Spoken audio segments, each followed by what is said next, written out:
नमस्कार मित्रांनो, स्वागत आहे तुमचं राधास डेली व्लॉग या आपल्या मराठी यूट्यूब चॅनलमध्ये। तर सकाळ झालेली आहे, तुम्ही बघू शकता। तर आता सकाळच्या कामाला आपण सुरुवात करून घेऊया। तर पहिल्यांदा आधी मी झाडून घेतलेलं आहे।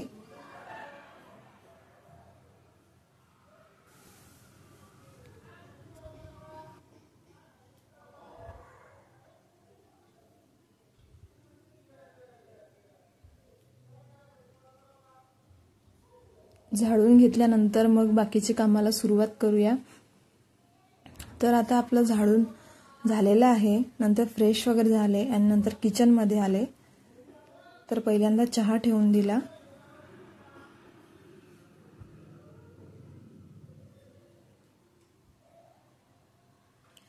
तर मित्रांनो, तुम्ही चॅनलवर जर नवीन असाल तर चॅनलला नक्की लाईक, शेअर आणि सबस्क्राइब करायला विसरू नका। असेच व्हिडिओ जर तुम्हाला पाहायचे असतील तर चॅनलला नक्की सबस्क्राइब करा।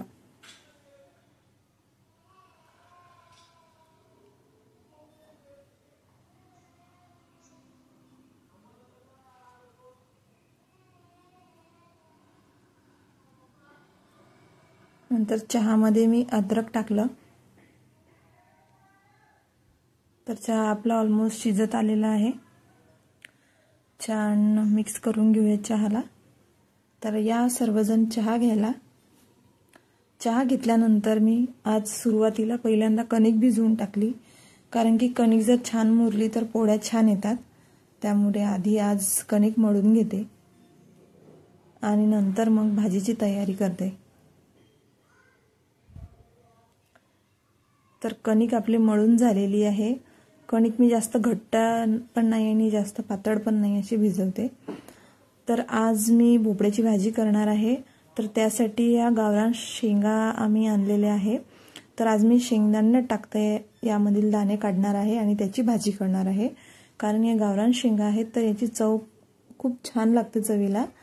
तर आधी आपण आता दाणे काढून घेऊया भाजीसाठी।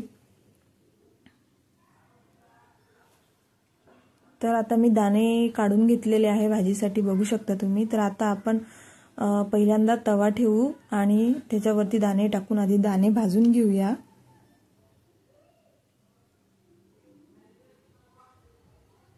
छान लालसर दाणे आपल्याला भाजून घ्यायचे आहे। तर दाणे आपले भाजून झालेले आहे, दाणे काढून घेऊया आपण। आणि दाणे भाजून झाल्यानंतर त्यावरती मिरच्या टाकून घेऊया आणि नंतर मिरच्या भाजून घेऊया। या भाजीचा डिटेल व्हिडिओ मी याआधी सुद्धा टाकलेला आहे, तुम्ही बघू शकता। आणि मग भाजी करता करताच हे बघा, माझ्या मुलांनी सर्व अगरबत्त्या बाहेर काढून ठेवलेल्या आहे। हे काम एक्स्ट्रा माझ्या मागे लावून दिलं। तर ते सर्व आवरून नंतर मग मी आले भाजी करायला। तर त्यासाठी लसूण पण मी सोलून घेतलेला आहे। तर आता सर्व हे एकत्र घेऊन आपण मिक्सर मधून काढून घेऊया।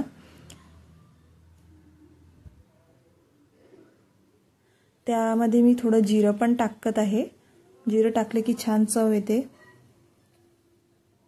तर आता भोपळा घेतलेला आहे, त्याच्यावरची साल मी काढून घेते। थोडी जाड आहे त्याची साल, तर थोडी कठीण जात आहे काढायला।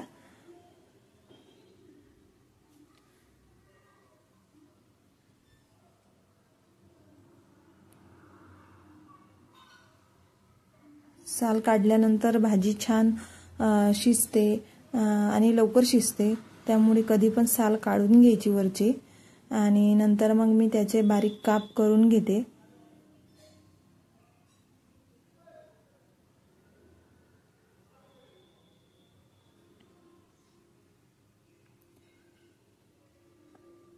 अशा प्रकारे मी बारीक काप करून घेतलेले आहे। तर आता भाजीला फोडणी देऊया आपण। कढई ठेवलेली आहे गॅसवरती मी आणि त्यामध्ये आता आपण तेल टाकून घेऊया सुरुवातीला।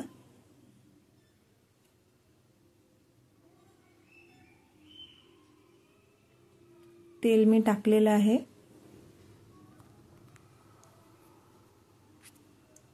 आणि बाजूला गरम पाणी पण ठेवलेलं आहे भाजीमध्ये टाकण्यासाठी।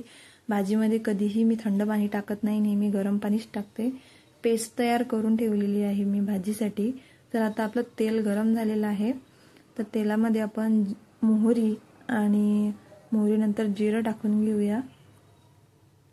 भाजीमध्ये तेलामध्ये आधी मी जिरं आणि मोहरी टाकून घेतलेली आहे आणि नंतर जी पेस्ट केलेली होती ती टाकून घेऊया आपण आणि तिला छान हलवून घेऊया,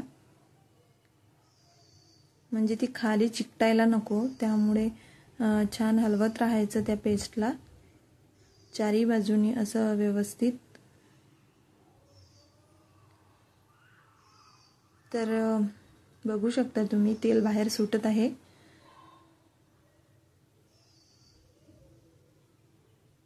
तर त्यामध्ये आधी बघायचं खाली लागलेली आहे का, तर आणखी परतून घ्यायचं। तर पेस्ट आपली ऑलमोस्ट झालेली आहे, तर त्यामध्ये आता आपण हळद टाकून घेऊया आणि हळद टाकल्यानंतर पुन्हा एकदा मिक्स करून घेऊया छान। हळद टाकल्यानंतर सुद्धा एकदा छान पेस्ट होऊ द्यायची आणि नंतर जे आपण भोपळा कापलेला होता ते सगळं टाकून द्यायचं आणि एकत्र करायचं।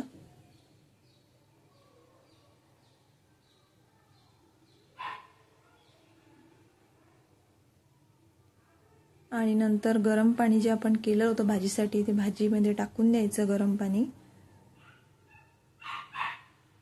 भोपळ्यासाठी थोडं एक्स्ट्राच पाणी लागतं, त्यामुळे आधीच थोडं एक्स्ट्रा पाणी ठेवायचं गरम करायला आणि मिक्स करून घ्यायचं पूर्ण।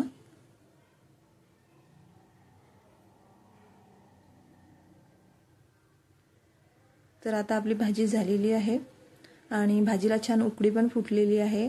तर भाजी शिजायला थोडा वेळ लागतो, तर तोपर्यंत आता आपण कणिक तर मळलेलीच आहे, तर आधी पोळ्या टाकून घेऊया आणि तोपर्यंत साईडला आपली भाजी पण शिजत राहते आणि इकडे आपल्या पोळ्या पण होऊन जातात, कारण की नंतर मग आपले जे एक्स्ट्रा कामं असतात ते आपण करायला मोकळे होतो। एक्स्ट्रा कामांचा व्हिडिओ मी एक दिवस तुम्हाला टाकणार आहे।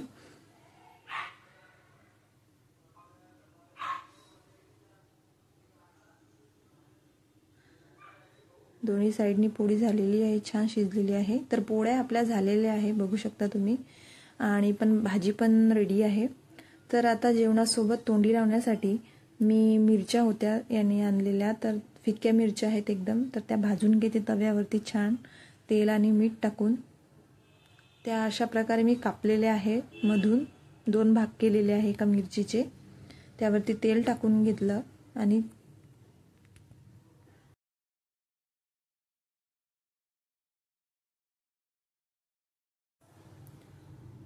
तेल आणि मीठ टाकून छान मिरच्या त्या परतून घेत आहे दोन्ही साइडनी। छान दाबून दाबून त्या भाजून घ्यायच्या, म्हणजे त्या मिरच्या छान होतात। जेवणासोबत तोंडी लावायला जर असलं तर एक्स्ट्रा एक पोळी नक्की जाते।